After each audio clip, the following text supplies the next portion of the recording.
So, has anybody been reading Ezra and Nehemiah the last few weeks? Getting yourself confused with the historical passages again? This is looks like a book that might have been put together by a third grader. You know, sort of cut out from here and there and then all pasted together, and it's all out of order. What I imagine is that the scribe who was putting this book together probably had all these passages that he wanted to include, and he had them all laid out, you know, so that he could copy them, and then someone came by and bumped into his writing stand and they all fell on the floor, and it looks almost, it's all sort of messed around.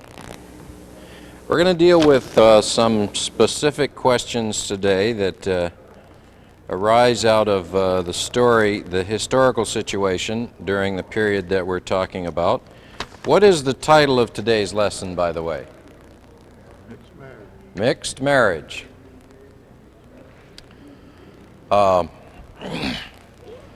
And the key text this particular week is Ezra. Huh? Okay, the memory text this week was Ezra. 2 Corinthians. I can't. What in the world would 2 Corinthians have to do with Ezra and Nehemiah? I don't know. Huh? Counsel for them and for us.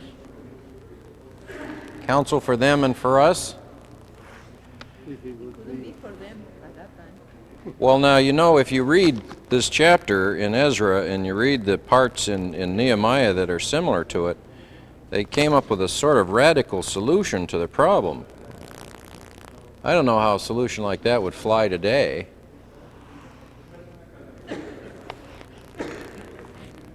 You got to that part, right? The solution to the problem that they used? more Interesting solution, huh? They were a little more drastic. Oh, it was drastic, all right. Here are the questions we're going to deal with today, okay? You can file these away and start thinking about them. What was the great religious, social, political problem faced by Ezra? And what were the consequences of this problem? What solution to the problem was suggested by Shechaniah and adopted as national policy? Okay. Then what was the great religious, social, and political problem faced by Nehemiah? And what were the consequences of this problem? And what solution to the problem was imposed? I want to note a difference here. Imposed by Nehemiah, probably supported by Malachi, with a very special warning. Then what do you think Paul meant by his counsel in 2 Corinthians? And what other advice do Paul and Peter offer to individuals in similar, not identical circumstances? And then, of course, what we have to do always. What is the great religious, social, and political problem faced by the church today?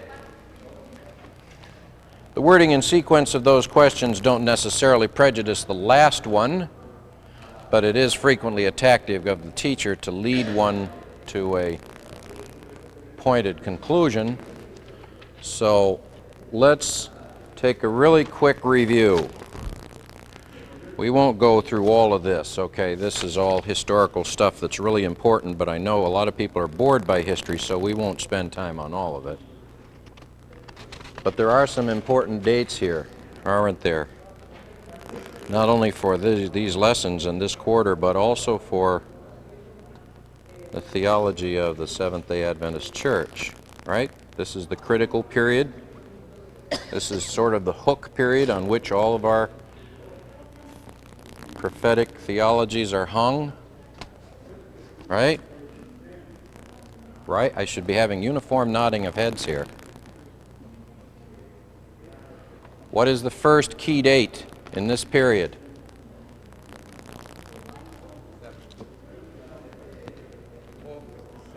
Okay, well, I can cheat a little bit. and Cephas and say, well, that's a good answer, but it's the wrong one. That's the second key date. What's the first key date in this period? This era that we're talking about here.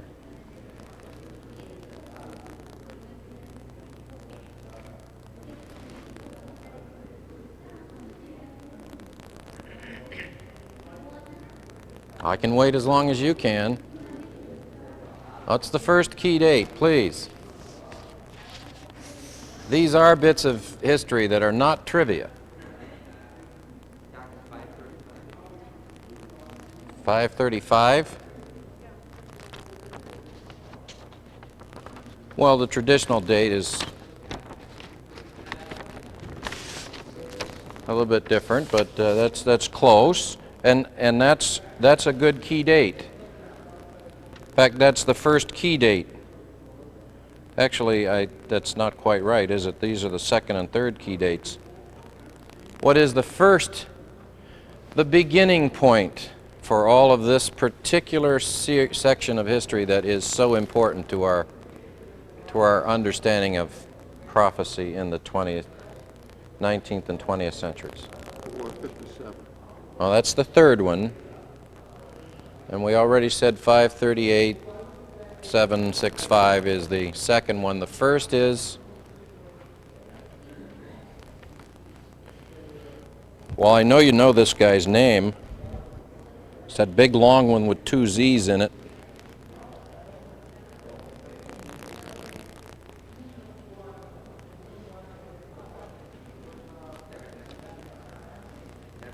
Nebuchadnezzar, what about him? Destroys the city of Jerusalem and deports all important citizens to the empire. Date, please. This is the beginning of the so-called period of exile.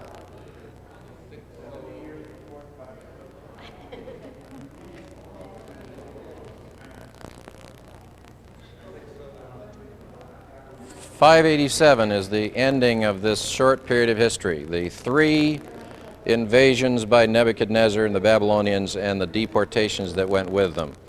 Beginning about 609, 607, with the final destruction of Jerusalem in 587. Critical dates. Whether you are interested in history or not, there are some dates that are important. 1776 is a date of importance to every American, is it not? Whether you think anything of history or not, enjoy it or not, 1776 is a date to remember. For Seventh-day Adventist Christians, those dates are so long ago that none of us have any memory of them. Well, I don't think anyone here has any memory of those dates.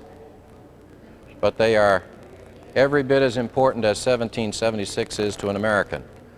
Let us remember them, please. Okay. 1844 was the end of the era that begins during the period of these lessons. And how long is this era? 2,300 years. You recognize that number now? Let's not forget these. These are, if anything, among the 2 or 3 distinguishing marks of this group's theology. Okay.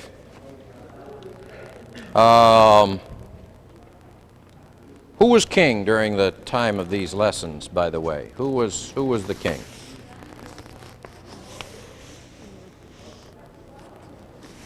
Is it fair to ask who was the king? We began with Nebuchadnezzar, passed on to Cyrus, and now with Ezra and Nehemiah we have Artaxerxes. You know, reading about these kings is interesting, especially how most of them got to be kings. What was the typical pattern, by the way, for becoming a king in the time of men like Darius and Artaxerxes and all of these guys? How did you usually become king? Beg pardon? By inheriting it? from your father? How many would say yes to that? Sounds like a good suggestion. Not much agreement here. Hereditary, right? I mean, that's how kings got to be kings. All right, come on, show of hands. Kings got to be kings in this period by inheriting the throne. Not very many votes for that one, Don. Throwing down the one that's in power. Well, that was the way it was supposed to be anyway. Throwing down the one that's in power. Overthrow the ruler and replace him, who might very likely be a relative, father, brother, uncle. Cyrus the Great, interesting story. You read about his grandfather was a king named Astyages, who was the great emperor of the Medes. And his grandson Cyrus was, well, naturally kings did things for their sons and grandsons, right? I mean, you couldn't just have sons and grandsons running around being unimportant. So you made them important. In the case of Cyrus, Astyages had made Cyrus a king of the Persian tribes, a vassal king, naturally. He was a grandson and all of that.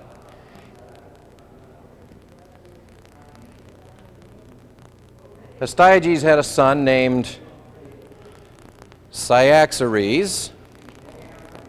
He was the second of that name in Median and Persian history. And Cyrus married Cyaxares' daughter.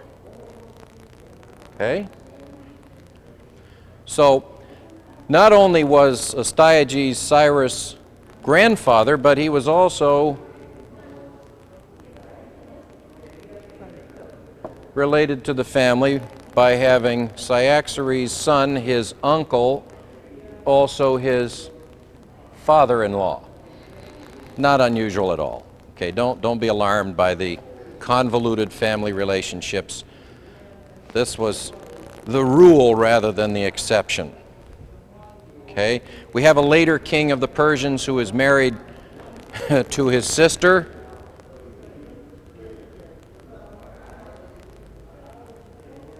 We have lots of oddball relationships in these Oriental.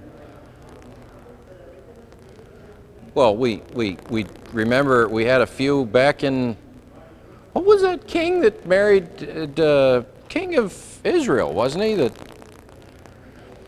had sort of a similar thing going? Family members, well, at least one. Not unusual at all. This was the rule rather than the exception. Okay. And it was not unusual for the king to become king by killing or displacing the current king. I want to point out one big difference about Cyrus, however.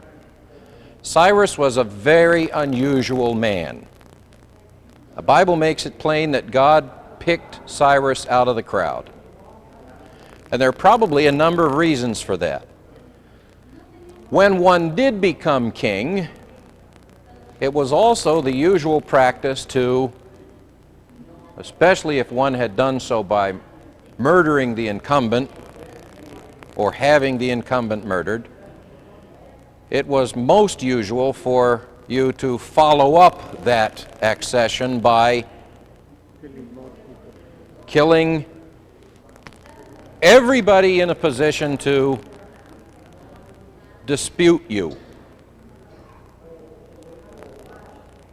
especially all of the male members of the preceding ruler's family, okay? Which could include your own father, brothers, even sons, and so forth, to ensure your own throne. The historical evidence is very strong that Cyrus was not that kind of man. Astyages lived out his days as governor of a very important province in Cyrus' kingdom. Cyaxares, Cyrus' father-in-law, was not killed. by his son-in-law, as might be expected, but he too became an important man in Cyrus' kingdom. Cyrus's, well, let's see, what would he be? He would be a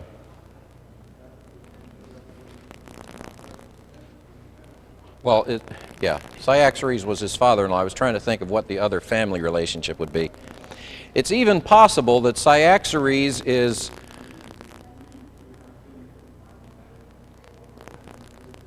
Darius the Mede in our Bible stories in the book of Daniel.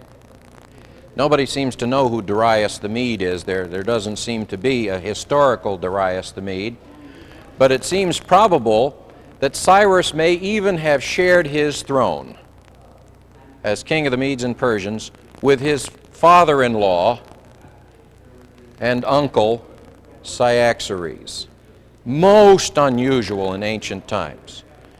Please don't be under the impression that Cyrus was a weakling who was forced to do these things. Cyrus was one of the most powerful kings of his age, unchallenged as ruler of his empire.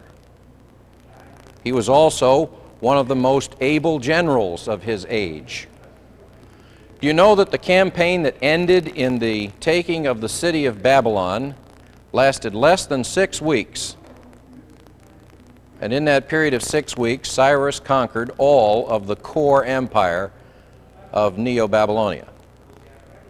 In fact, he was so skillful that after destroying the main Babylonian army near the Euphrates River, he marched unopposed to the great city of Sippara and captured it without a fight. And only 2 days later, 40 miles to the east, he took the city of Babylon virtually unopposed, the capital city of the empire. More of the same, you know. The king of Babylon at the time, who was the king of Babylon at the time of the fall of the empire? The Bible mentions Belshazzar. He was co-king with his father Nabonidus. Nabonidus was outside the city with the Babylonian army and escaped, but couldn't leave the country. Cyrus had the area pretty well locked up, so he returned to the city of Babylon, expecting to be imprisoned at best, executed probably, and instead he was restored a portion of his estates and made an honored guest of the king for the rest of his life. Cyrus was a most unusual man.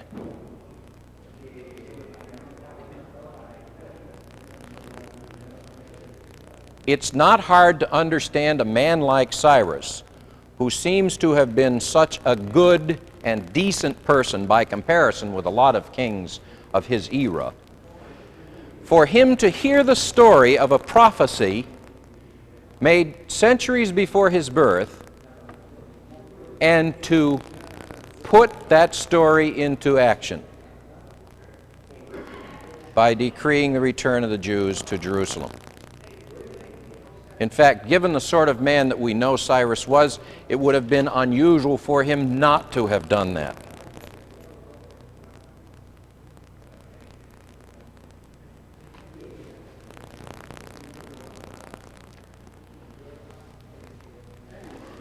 I want to ask you a question. This isn't a stupid question now. It's not even silly. I want you to tell me what you had for lunch last Tuesday.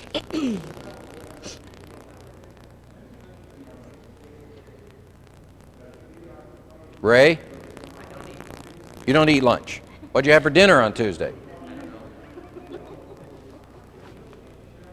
Can't even guess? Probably vegetables, potatoes.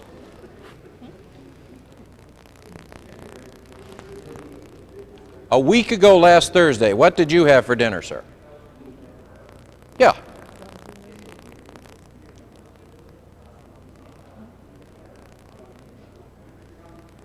No idea at all?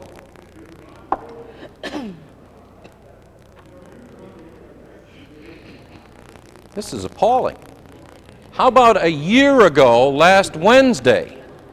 John, what did you have for lunch that day? What an amazing memory. What, good question. What kind of soup? Now we both know he's lying, right? Okay. Men. Just men now. Because I know the women know this one, okay? Just the men. Just the married men. Okay? Just the married men. What was your wife wearing? Just the color now. We won't go any further than that. What color was your wife wearing the first time you met her? That's an important date, right? I mean, that's a big date in most guys' lives, especially married guys. What color was she wearing? John, what color was she wearing?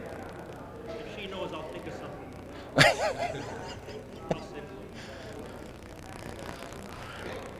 Was it blue? No, I didn't think so. What about you? What was she wearing? Color, just color. I don't know. I'll bet she does. She doesn't know either. No, no. Phew. Boy, he got away with that one.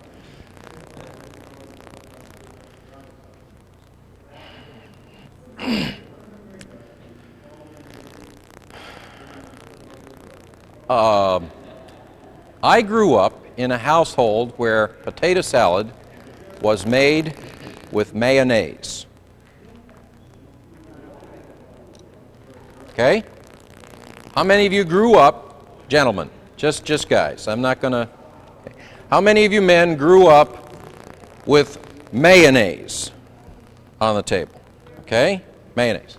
All right. How many of you grew up with salad dressing, you know, like Miracle Whip? Okay? Have any of you made the change from mayonnaise to Miracle Whip since you were married? No? Miracle Whip to mayonnaise?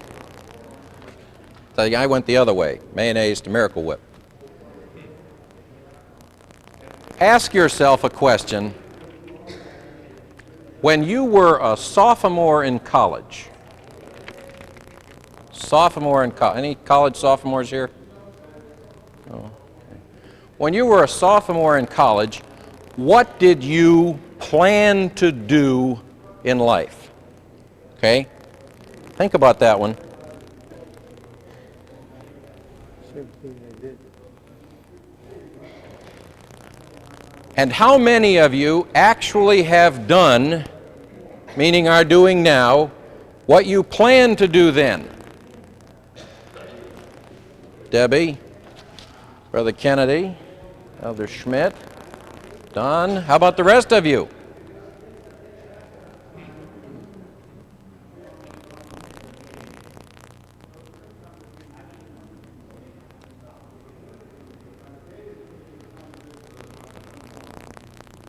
It's funny how time changes things, isn't it?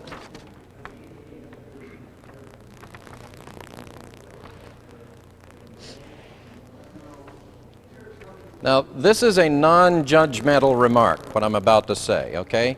Please don't draw any inferences from what I'm about to say in terms of judgment, okay? How many of you have been Adventists from childhood? Seventh-day Adventists from childhood? Okay? When you were a child, how often did you see anyone attend church wearing other than what were then called church clothes? Men wore This? Women wore an appropriately dressy combination of blouse and skirt or dress. Am I right? Beg pardon?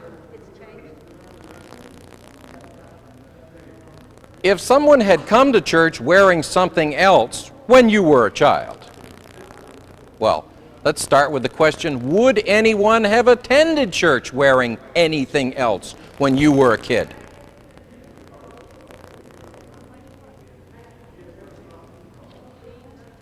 How about blue jeans, sneakers,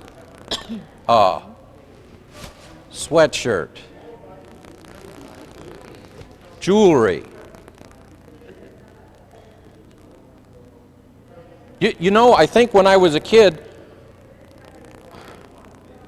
no one would have even considered doing that. And if they had, it would immediately have been disapproved of by everyone else who saw it happen. Am I right?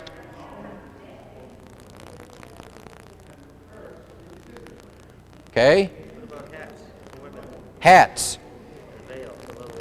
With the little around the, yeah. And today, now, I remember when you couldn't use certain words on television. You never heard them. If anyone's puzzled by what I mean,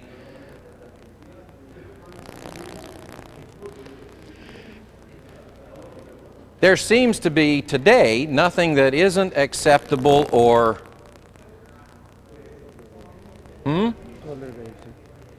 tolerated at the least and accepted as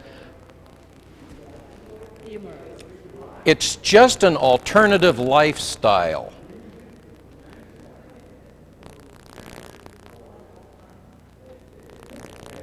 Would anyone have gotten away with that remark 40 years ago?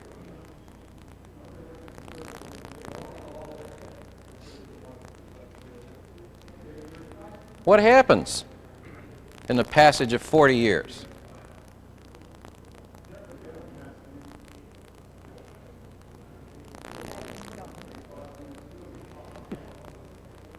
When I was a small boy, I became a New York Yankee fan. It's a real simple story. My Uncle Marty, who lived in New York City, where at the time, you men remember, there were 3 baseball teams, took me to an exhibition baseball game in the spring in 1952. It was an exhibition baseball game played by the New York Yankees and the New York Giants in the Polo Grounds, a field that isn't there anymore. Did anyone here ever attend a game, ever see the Polo Grounds when it was huge? It was like playing baseball on a farm. It was huge baseball field. It was the perfect showcase for the talents of men like Willie Mays and Mickey Mantle, who played center field for those 2 clubs, because they could run forever and chase baseballs that would be in the stands a half an hour earlier today. The Yankees won that ball game, so naturally a very young boy became a Yankee fan.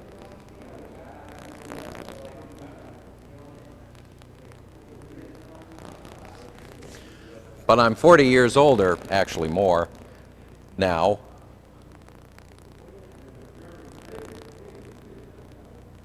It doesn't mean anything to me anymore. Baseball is something I hear about on the evening news, but it's, I don't collect baseball cards anymore. I sold my collection.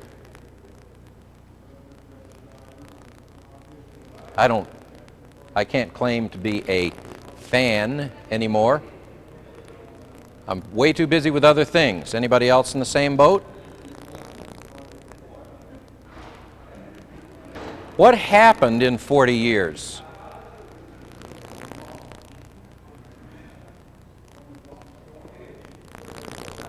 Change. Your values have changed. My values have changed. Why? I'm more mature. You should. I should be. Is that oh. First she says I'm more mature, and then she says I should be. Because of what you asked. Oh, because what I asked in between. Feel much better now. What does 40 years have to do with the difference between then and now?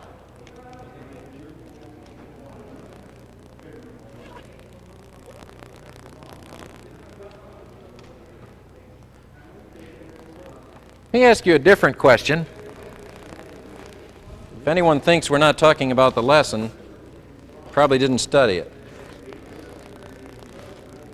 If Sister White were to be resurrected, some miracle, you know, and she were resurrected, were to attend this church for the next 3 or 4 weeks, do you think her reaction might be? Epileptic seizure? Massive stroke? Apoplexy, I think they called it in her day. Why? Well, for one thing, she died in 1915, which is 78 years ago. 78 years ago. What does 78 years have to do with anything?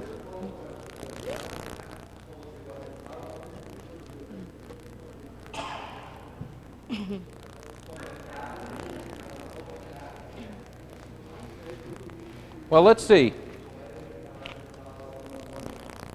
From 587 to 538 is 50 years. From 538 or 537 to 457 is 80 years. That's less than the time between here and Sister White's death. Right? What do you suppose happened during those 80 years?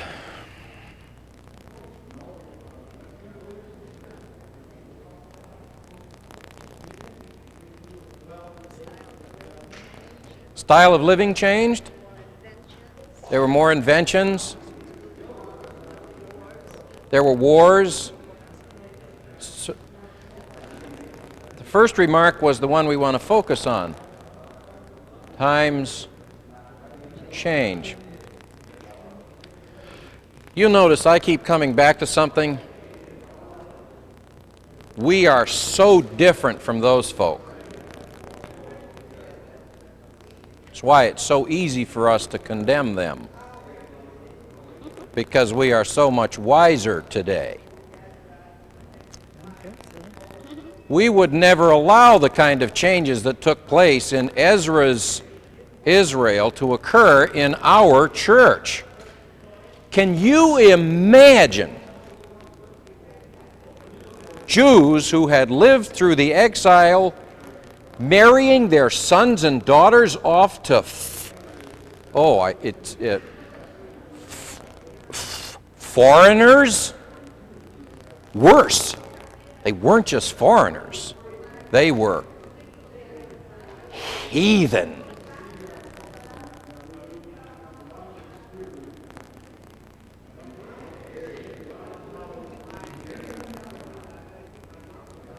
We would never do such a thing.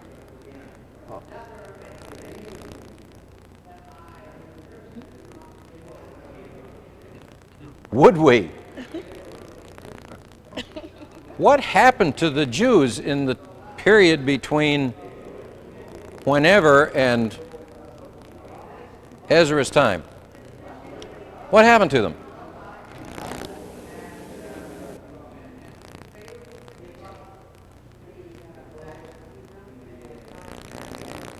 Well, let's see. There was the airplane, and there was the automobile, and there was telegraph and radio and finally television.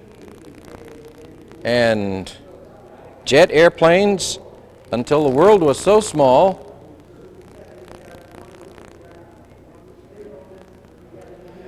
How many of you drove more than 20 miles to church today?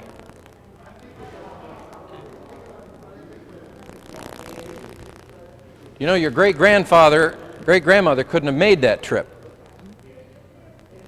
unless they had started in the middle of the night.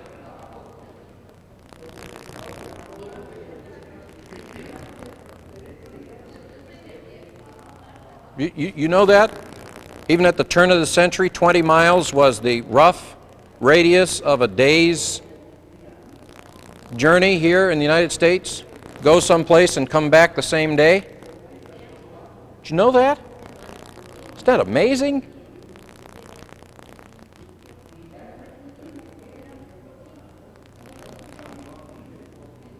But there weren't any motor cars or airplanes or television in the Jews' day, so wasn't any reason for them to change, was there?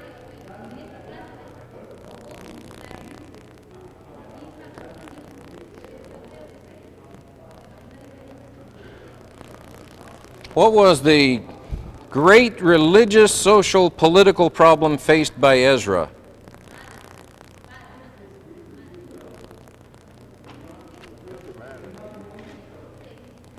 Mixed marriage. Meaning, Jews marrying, marrying what? Pagans? Oh, it's worse than that. Do you know that Jews were marrying other Jews? Yeah. Sanballat. You remember that guy? He's in the book of Nehemiah, right? We're going to get to him a little bit later. You remember Sanballat? Sanballat was a heathen, right? He was a pagan Sumerian, right? Can we get agreement on this? Show of hands. Sanballat. Pagan, heathen Sumerian. I know you're just playing it safe. What was Sanballat? Huh? Son-in-law of the high priest. You've been reading ahead, haven't you? That's my. Your Sanballat was a Jew. Well, not a Jew. What was a Jew?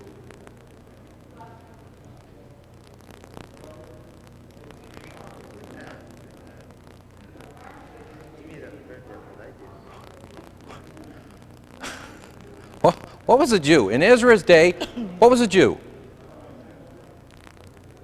This is one of those historical keys, people. Huh? From Judah? Someone from Judah? Actually, you can be more specific. What was a Jew?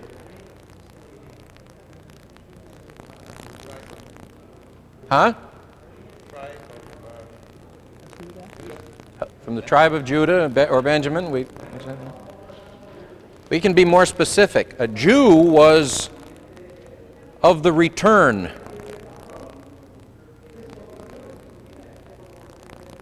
Okay? You were one who had returned or the descendant of one who had returned. So Sanballat wasn't a Jew. What was he?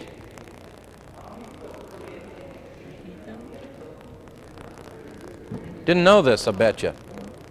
Well, he was an Israelite too. He was one that never went. We know he was almost said it, didn't I? We know he was an Israelite because he gave his children, his sons, Yahwist names. He was a Yahwist. What's a Yahwist? What was a Yahwist? For the exile. Let's make it easy. Yahwist was somebody who had the Yahwist religion, religion before the exile. A Jew is somebody who had the Jewish religion, the religion that came back after the exile. They were very different. But I thought the Jews worshipped Yahweh too. Weren't they Yahwists too, John? No, they wouldn't even have said the name Yahweh. Terrible. You see how confused you can get if you don't learn a little bit about the history of the period? I thought Yahweh was the God of the Bible. Didn't you?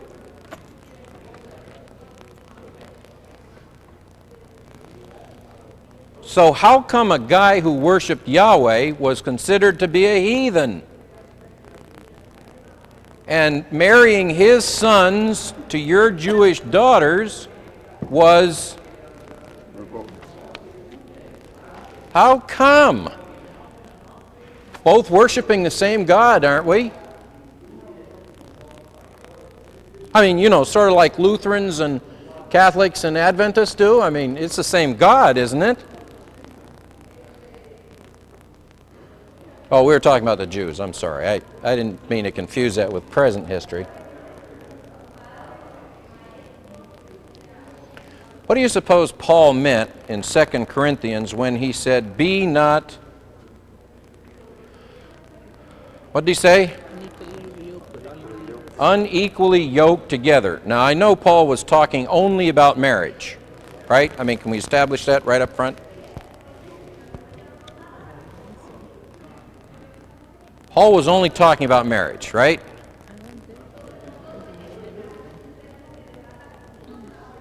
What was the problem that the Jews had marrying Yahwists? What were the consequences of these marriages?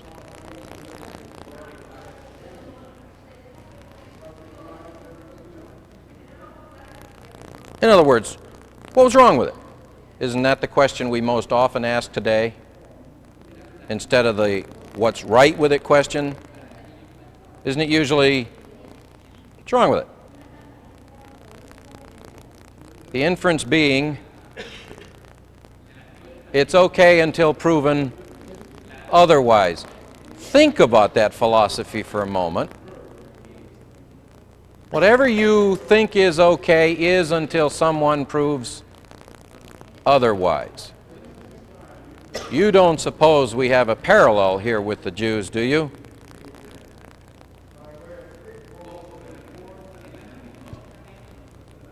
Well, listen, you know, I grew up in Babylon, Dubuque. And Judah is, 800 miles from Dubuque is about 1,100 miles from here. And you know, places are different. People are different. And you have to, you know, you have to kind of go along or you don't fit in. And then you can't, you know what I mean? I mean, I've got to look out for my family, and to do that, there's this, you know, you kind of, there's some things, you know, you kind of have to.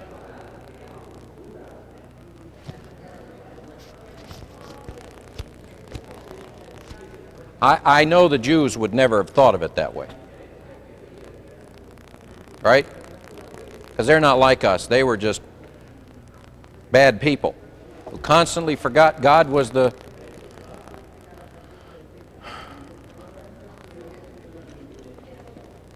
What was Ezra's solution to the problem? Oh, well, the problem was, what was that again? The problem with Ezra's, you know, in Ezra's time, what was that problem again? Mixed marriages. What solution was devised for the problem in Ezra's day?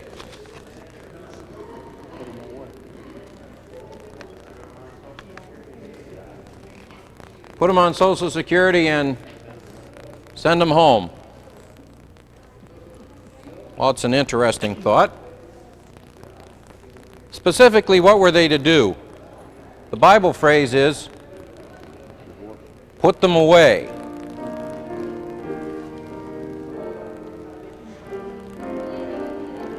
What did putting them away mean? Put that in 1993 language. Divorce them. How many of these men were to divorce their wives?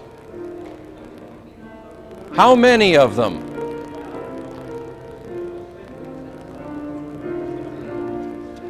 Hundreds, including a few ministers, priests, excuse me.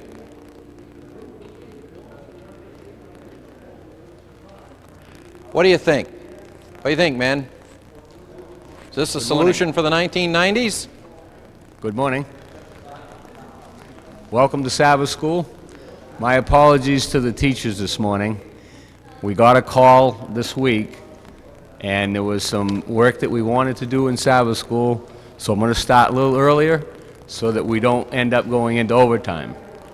I hope the teachers will bear with me for that. We will endeavor to not have these situations in the future. Okay? Let's remember the point. We are no different. It's very comforting for us to think of ourselves as different. They were just like us, and we have the same problems they did, and for the same reasons, because time does things to us, and to what we believe, and to the principles that we learned, and to the values that exhibit those principles. And there's only one way to prevent happening what happened then, and that is to do what Ezra and Nehemiah asked the people to do. Go back to your roots. Thank you. We have a couple of things that we would like to bring with to Sabbath School. Trudy Carr will be sharing with us some history in the hymn music that is part of our church. And also, we have some representatives from SLA that have some exciting news about their work in Minnesota. This time, if you will join me as we bow our heads in prayer. Father in heaven, we thank you for a beautiful Sabbath morning. We thank you for the chance to represent you. We thank you for the challenges that we meet in this life.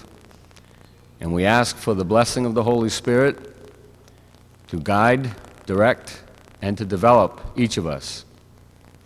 This morning, as we hear these different experiences, help us to join them to our own, that each of us will be a more expanded individual and a more effective individual. Thank you. In Jesus' name, amen. At this time, Trudy Carr will lead us into some history.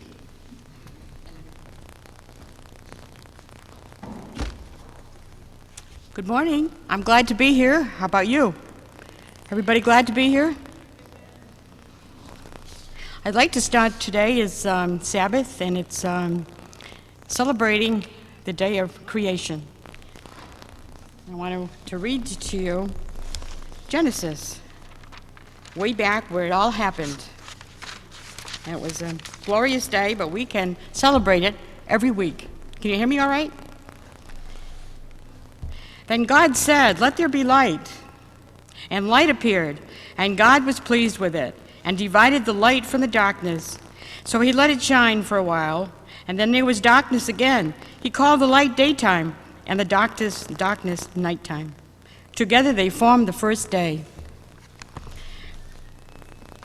And I'd like to also share with you some things that the early Christians did when they sang.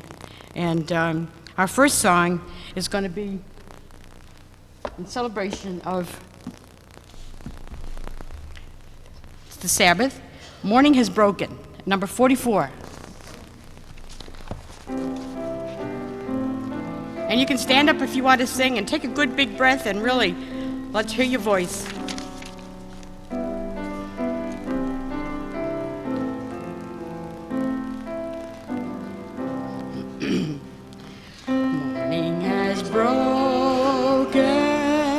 like that first morning. Spirit has spoken like the first bird. Praise for the singing,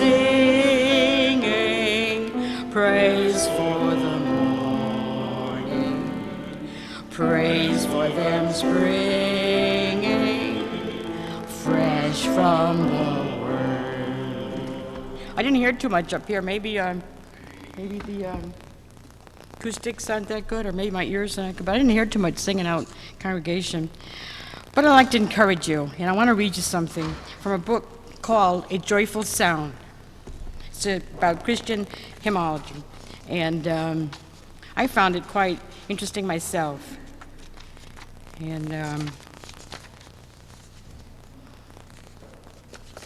this was way back in the early Christian days, the beginning of the Adventists, that they didn't have pianos or organs, but the people sang. And they had rules, a few rules, and or instructions. Let's be nice and say instructions. And first of all, the first rule was learn the tune before you learn any other, and then learn the words. And you won't need to carry a hymn book around. And then the second rule was sing them exactly as they are printed, without altering or mending them. Sing all the verses.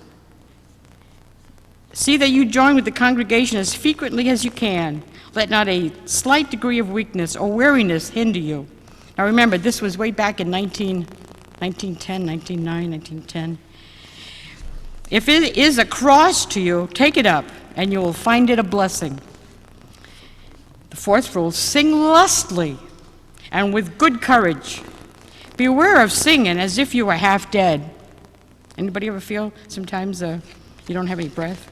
Beware of singing as if you were half dead or half asleep. But lift up your voice with strength. Be no more afraid of your voice now, no more ashamed of it as it being heard.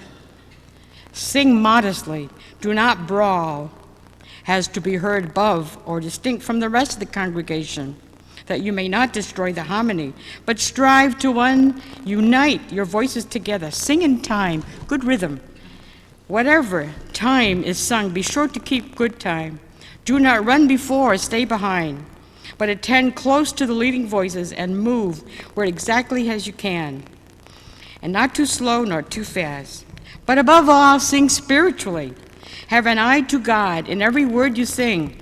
Aim at pleasing Him more than yourself or any other creature.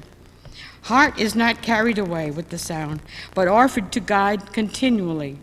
So shall your singing be such as the Lord will approve of you and reward you when He comes in the clouds of heaven.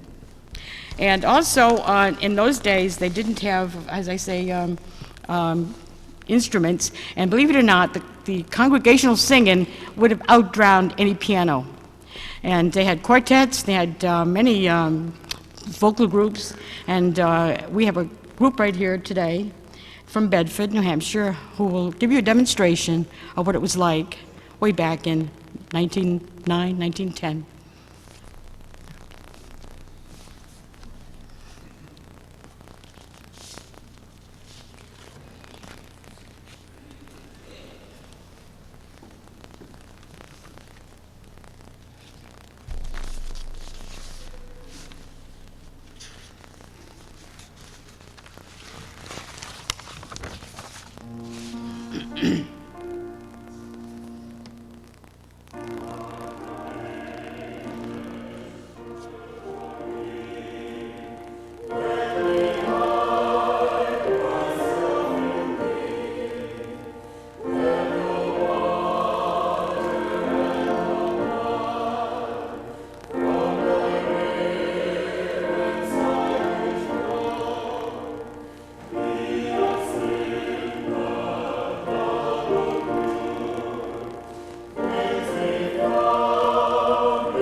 Thank you.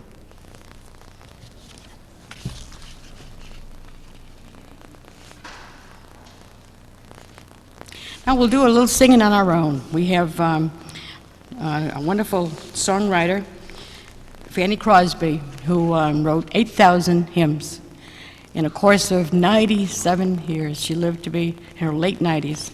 And our first song we'd like to sing of Fanny Crosby was Stand Like the Brave, and that is in 610 in your hymnal. If you'd like to sing that, if you'd like to stand up and sing lustily and sing in parts if you want to.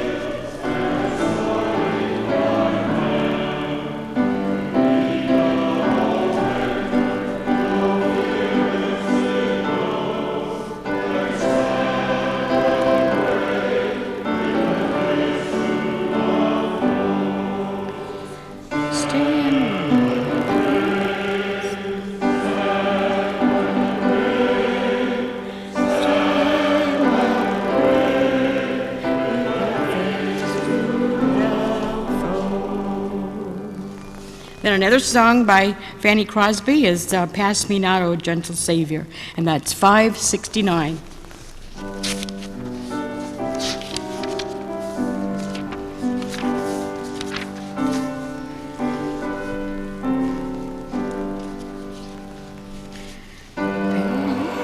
O gentle Savior, hear while on others thou art calling, do not pass me by. Savior, Savior, hear my humble cry, while on others thou art calling, do not pass me by. And I'd like to also share with you, you may be seated now. I don't know if you've heard My Jesus, I Love Thee. Anybody heard this? It's a very simple song, and there's a story that goes with this. It became very popular when a young, talented, tender-hearted actress was passing along the street at a large city. Seeing a pale, sick girl lying on a couch just within the half door of a beautiful dwelling, she entered with the thought that by her beautiful attitude and pleasant conversation, she might cheer up this young invalid. The sick girl was a devoted Christian, and her words, her patience, her submission, and her heaven-lit countenance so demonstrated the spirit of her faith that the actress was led to give some earnest thought to the claims of Christianity. She was thoroughly converted, the actress, and became a follower of Jesus. She told her father, the leader of the theater group, of her conversion and her desire to abandon the stage, stating that she could not live a consistent Christian life and follow the life of an actress. Her father was astonished beyond measure, and he told his daughter that their living would be lost and their business ruined if she persisted in her resolution. Lovingly, the father deeply but consented to fill the published engagement in the few days coming. She had been the star of the troupe and a general favorite of the group. So every preparation was made for the play to which she was to appear. The evening came, and the father rejoiced that he had won back his daughter, and their living was not to be lost. The hour arrived, a large audience assembled, the curtain rose, and the young actress stepped forward, firmly applauding. The multitude were applauding. An unusual light beamed across her beautiful face. Amid the breathless silence of the audience, she sang, My Jesus, I love thee. I know thou art mine, and for all the follies of sin I resign. My gracious Redeemer, my Savior, thou art. If ever I love thee, my Jesus is now. And this was all, though Jesus Christ had been conquered, and leaving her audience in tears, she retired from the stage, never to appear again. Through her influence, her father was converted. And later, through their united efforts, they were an evangelistic team, and they brought many to the Lord. Now our quartet's going to sing this song for you, My Jesus, I Love Thee.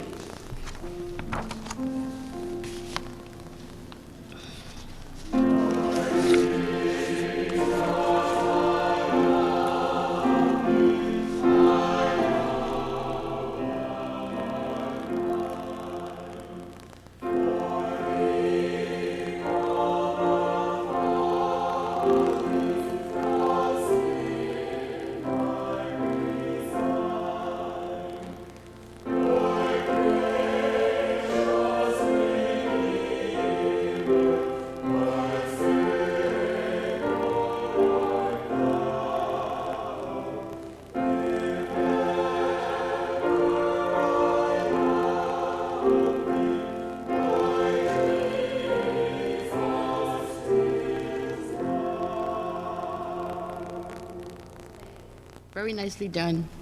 Now I'd like to introduce you to Mark Fenton and the community service at SLA.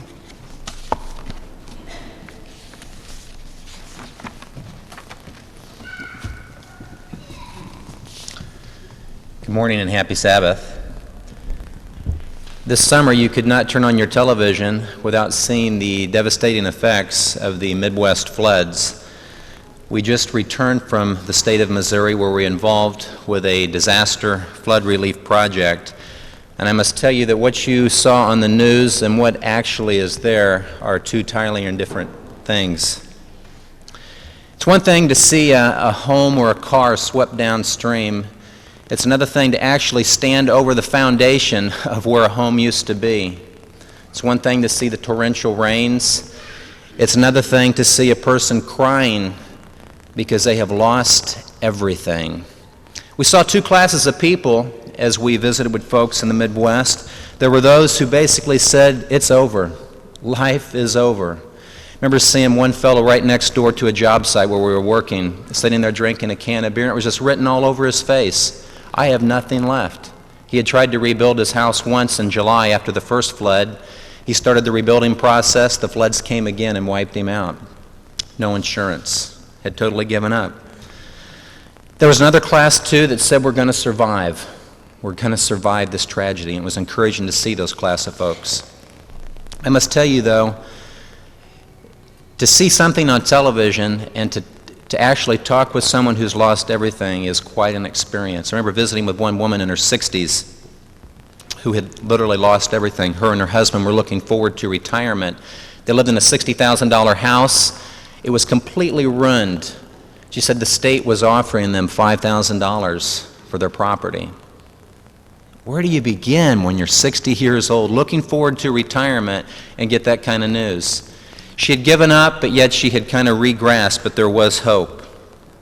Believe it or not, the greatest need for these folks who've lost everything right now is not food or clothing, but just manpower. Somebody to go and help clean up the mess, somebody to help rebuild. 7 students from South Lancaster Academy responded to that cry for help. 5 guys and 2 girls. I must tell you, being associated with this group of students was a real inspiration to me. They worked tirelessly. They did not need anybody behind them to say mush or get going. They saw what needed to happen and they got in there and worked like real troopers.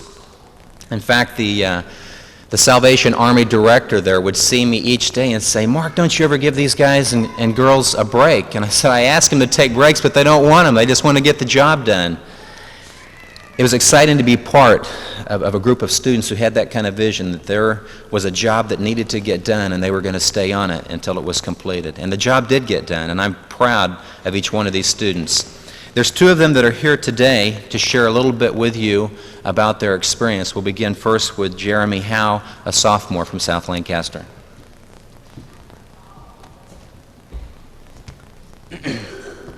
Our initial job site was in a town called Wooldridge, which is about 20 minutes from Columbia, Missouri, where we were staying in the community center. And we got there and we started tearing down this house, which had actually been flooded twice. One lady, Judy Oldfield, that was, I guess, a home that she was renting out to somebody or to her daughter, and it had been flooded almost up to the roof. And when the floods went down in July, the neighbors all pitched in and helped start to clean it out, and it got re-flooded. And all she had was a job and some friends in town, and we started tearing down her house. And we saw her the second day we were working, and she just couldn't believe that 9 people had come over 1,000 miles to help her out. And when we were done with that job, just tears started coming to her eyes that some people had actually come to help her. Because, like Mark said, it's manpower that they need and not necessarily money, because all the bulldozers and equipment is being used, and it would cost so much money to have the house torn down that it just wouldn't be worth it. And she was just thanking the Lord that we had come to help her.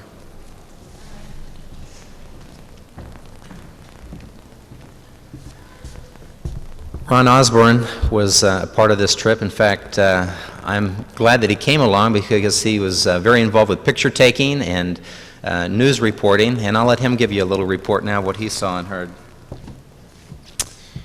Images of rattlesnakes, mud, and Walmart filled my mind as I thought about our journey out to Missouri. I really didn't have any idea what to expect going out there. And to be completely honest, I was a little bit apprehensive about the whole idea of going out to Missouri to work with these people. Now, after coming back from the trip, I realized that I learned a lot while we were out there. I learned a lot about what it means to be a missionary and what it means to be a Christian. And we had some really exciting experiences out there working with these people. But I think that God was with us before we even got in the van to go out there. I'd like to share a story of something that happened to us before we even began our trip. That had to do with our transportation, getting out there. This trip was, it depended on the contributions that a lot of people made, and we were really thankful for the way that people went out of their way to help us out. Our transportation was donated by AMI Budget Renting. They gave us a van to make our journey out there, and that was how we were to make our trip out there. And Mark had told us about 2 weeks before we were to go out there that we were going to have our transportation all set up with this van and everything was taken care of. Now, about 2 days before we were to leave, he came down. We had a little meeting down in the worship room, and he said, "Listen, guys, they phoned me back, and it's fallen through. It looks like we're not going to have the van to go on this trip, and we don't really know what's going to happen." So at that point, the trip was really up in the air. We didn't have any idea of what to expect, and Mark said, "Just pray about it," and so that's what we did. Now, I think it was the day before we were to leave. I was walking down the hall towards one of my classes when all of a sudden Mark seizes me from behind. I didn't know who it was. He seizes me and turns me around, and he says, "Ron, we got the van." Apparently, through a lot of praying and talking with people very high up in the company, he was able to get us a van, and it seemed like it would have been impossible because it was on Columbus Day weekend, and all the vans were supposed to be taken. But somehow, the vice president of the company had arranged for us to have a van to make this trip down there. And God continued to be with us as we were in Missouri itself. It's a real miracle that nobody got hurt while we were working on the work site with the work we were doing. And also, it was a real blessing the way that people went out of their way to accommodate us while we were there.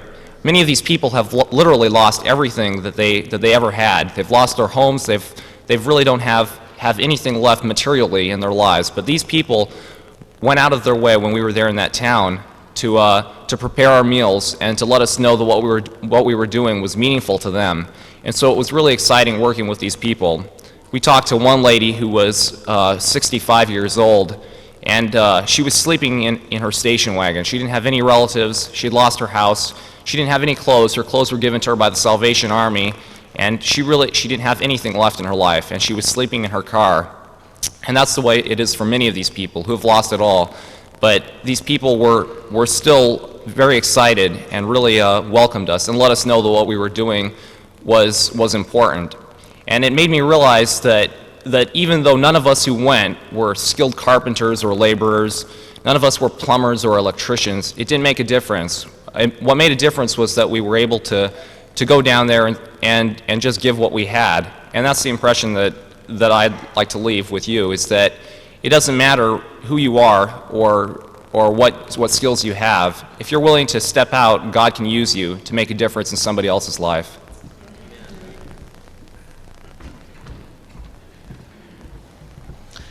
I want to close by thanking each one of you church members for your support. Many of you were involved financially with assisting with our trip. Some of you baked homemade cookies or breads or applesauce and sent along with us.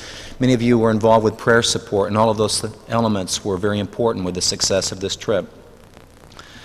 I also want to underscore what Ron said in regard to service. Each one of us have in fact been called to serve. There may be some that think, well, I just don't have enough talents to get involved with this service thing. This trip for us was a realization that we don't have to have a lot of talents. God is only waiting for each one of us to say, here am I, send me. If each one of us today will respond with, here am I, Lord, send me, all I can say is get ready. He will send you, and exciting things will happen.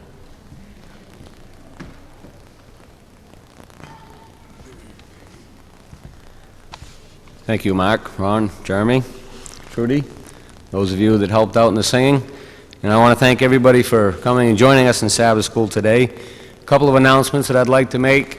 Next week there will be no program in the Sabbath School, and class time will go until 10:40. Those of you that are teachers or leading out, please take note of that. Next week, lesson time will go till 10:40. Also, November 20th, the music department of the college church will be presenting the program here in the Sabbath School, and they will start at 10 o'clock. This will involve some of the children's groups that William Ness is working with, and I hope that all of you can join us. If you have a friend, a neighbor, an associate that would like to come, please invite them. At this time, let's bow our heads and we will close Sabbath School. Father in heaven, I thank you for the opportunity to reflect on our past, on the foundation that has brought about what we are today. I thank you for a chance to hear a little bit of news from what may be a faraway land to some of us, and to learn of the personal tragedy and the personal triumphs of those that experienced something that was out of their control, both the good and the bad. Help us to realize our dependence upon you, Lord, and help us to realize your desire for us to work with you. Be with us now, we pray in Jesus' name. Amen.